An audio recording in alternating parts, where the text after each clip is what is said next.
பள்ளிக்கரணையில் தாமரை குளத்துக்கு ஆப்போசிட்டில் இருக்கிற கோயிலுக்கு பின்னாடி இருக்கிற இடத்துல தான் இப்படி ஒரு ஸ்கேட்டிங் கிரவுண்டு பார்த்தோம். அதான் நீங்கள் பாருங்கள், வெர்சடைல் ஸ்போர்ட்ஸ் அரீனா. உண்மையில் அசந்து போயிட்டேன் இதை பார்த்து. இது நம்ம பள்ளிக்கரணையில் இப்படி ஒரு இன்டர்நேஷ்னல் லெவலில் இருக்கிற ஒரு கோர்ட். இதை பார்க்குறதுக்கே அவ்வளோ கண்கொள்ளா காட்சியாக இருந்தது. நீங்கள் பாருங்கள், புதுசாக ரொம்ப ரீசெண்டாக இந்த கோர்ட்டு ஓப்பன் பண்ணியிருக்காங்க பள்ளிக்கரணையில். நிறைய குழந்தைகள், சின்ன குழந்தை, அதாவது 3 வயசு குழந்தையிலேருந்து 21 வயசு குழந்தை வரைக்கும் எல்லாருமே இங்கே இருந்தாங்க. அதான் நீங்கள் பார்க்குறீங்க. இந்த வியூ வந்து நான் பார்த்து மிரண்டு போனது. அங்கே நிறைய கேம்ப், சம்மர் கேம்ப்லாம் போட்டிருக்காங்க. இப்போ நீங்கள் பாருங்கள், ஒரு இன்டர்நேஷ்னல் கிரவுண்டு அப்படிங்கிற மாதிரி இருக்குது. ஆமாம், இது நான் கேட்டதுக்கு இது இன்டர்நேஷ்னல் கிரவுண்டு தான். இன்டர்நேஷ்னல் கிரவுண்ட் மாதிரிலாம் கிடையாது, இன்டர்நேஷ்னல் கிரவுண்டு தான் சொல்கிறாங்க. நீங்கள் பாருங்கள் இந்த வியூ எவ்வளோ அழகாக இருக்குன்னு சொல்லிட்டு. இங்கே என்ன சிறப்பு அப்படின்னா, சென்னையிலேயே one of the best skating ground அப்படின்னு இதை சொல்கிறாங்க. ஏன் அப்படின்னா, த மேக்ஸிமம் கோர்ட் 180 மீட்டர், அந்த அளவுக்கு ஒரு சிறப்பான ஒரு 180 மீட்டரில் இந்த கோர்ட் அமைச்சிருக்காங்க. அது மட்டும் இல்லாமல் இந்த கிரவுண்டு வந்து சாதாரண ஒரு ஃப்ளோர் கிடையாது, சிந்தட்டிக் மூலம் சேவ் பண்ண கோர்ட்டு. இங்கே பாருங்கள், சின்ன பசங்க எவ்வளோ அழகாக வார்ம் அப் பண்ணிக்கிட்டு இருக்காங்க சொல்லிட்டு. இதை பார்க்குறதுக்கே ரொம்ப அழகாக இருந்தது. சுற்றி ஒரு பெரிய ப்ளூ கலர் ரிங்கு, அதுக்கு இடையில பார்த்தீங்கன்னா ஒரு க்ரீன் கலர், அதுக்கு நடுவில் பார்த்தீங்கன்னா ஒரு ரெஸ்ட் ஏரியா. இவங்க ஃபஸ்ட்டு வந்த உடனே குழந்தைங்களாம் என்ன செய்கிறாங்க அப்படின்னா வார்ம் அப் பண்ணிகிட்டு இருக்காங்க. அப்போ இதுதான் அந்த ஆஃபீஸ். இங்கே உட்காந்துருக்கலாம் யாருன்னா வெர்சடைல் டீமோட மெம்பர் நினச்சிடாதீங்க. கிட்ஸை கொண்டு வந்து விட்டுட்டு பேரண்ட்ஸ் எல்லாம் அவங்க ஒர்க்கிங் ஃப்ரம் த கிரவுண்ட் அப்படிங்கிற கான்செப்டில் ஒர்க் பண்ணிகிட்டு இருக்கிறாங்க. இங்கே ஸ்லோவாக வந்து அவங்க எல்லாம் வார்ம் அப் பண்ணி முடித்த உடனே ஒவ்வொருத்தரும் அங்கங்கே செட்டில் ஆகுறாங்க. ஏஜ் வைஸ் பார்த்தீங்கன்னா இந்த கேம் வந்து ஸ்டார்ட் ஆகுது, ஆரம்பிச்சிட்டாங்க பார்த்தீங்களா. இப்போ இந்த ஒரு ரேஸ் தான் வந்து என்னால் வந்து அவ்வளவு, நான் ரொம்ப ரீசெண்டாக வீடியோ தான் பார்த்தேன், வழியாக நேரில் நான் பார்க்கவே இல்லை.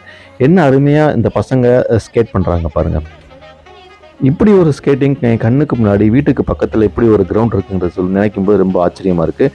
உங்கள் குழந்தைகள் இதில் ஆர்வமாக இருக்காங்க, நமக்கு சரியான கிரவுண்டு கிடைக்கல அப்படின்னு நினச்சிங்கன்னா, பள்ளிக்கரணையில் தாமரை குளத்துக்கு ஆப்போசிட்டில் இருக்கிற கோயிலுக்கு பின்னாடி தான் இந்த கிரவுண்ட் இருக்குது. நீங்கள் கண்டிப்பாக வாங்க. ஒரு பறவைகள், பேர்ட்ஸ் வந்துட்டு அப்படியே பறந்து போகிற மாதிரி இருக்கும் இந்த ஸ்கேட்டிங், இந்த பசங்க போகிறதெல்லாம் பார்த்தீங்கன்னா. வாவ்! ஒரு கட்டத்தில் நான் என்ன யோசித்தேன் அப்படின்னா, இந்த ஸ்கேட்டிங் நம்ம பசங்களுக்கு வேணும் அப்படின்னு சர்ச் பண்ணும்போது துபாய், மலேசியா, சிங்கப்பூர் இங்கெல்லாம் வந்து நல்ல அந்தந்த அப்பார்ட்மெண்ட், அந்தந்த கம்யூனிட்டிகள் இருந்தது. என்னடா சென்னையில் இப்படிலாம் ஒரு இல்லையே வருத்தப்பட்டு இருக்கும்போது திடீர்னு என் கண்ணில் பட்டது தான் இந்த ஸ்கேட்டிங் கிரவுண்டு, வெர்சடைல் கிரவுண்டு. ரொம்ப அருமையாக இருந்தது. இதில் வந்து ப்ரொஃபஷ்னலாக ட்ரைனர்ஸ் வந்து இருக்காங்க. ஒவ்வொரு ஏஜ் வைஸாக அந்தந்த ட்ரைனர்ஸ் வந்து ட்ரைனிங் கொடுக்குறாங்க.